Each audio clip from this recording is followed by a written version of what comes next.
Çöllərdə sərgərdan dindir İmam Hüseynin karvanı. Dolanırlar bu günlərdə.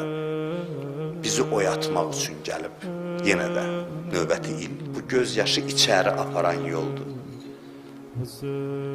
Ona görə deyir ki, kim bir damcı göz yaşı axıtsa vəcəbət ləhul cənnə. Ne üçün? Cənnət ona vacibdir. Ne üçün? Yəni cənnətə yaxınlaşır, içinə yaxınlaşır, içindəki olan Hüseynə. Salam verirsən ona. İmam Sadiqə dedilər ki, ağa biz sizə salam deyirik, cavabını verirsiniz, deyib veririk. Amma bir fərqlə siz uzaqdan salam verirsiniz, biz yaxından cavab veririk. Yəni içimizdəyik, biz qıraqda deyilik. Öz içimizdən cavab veririk.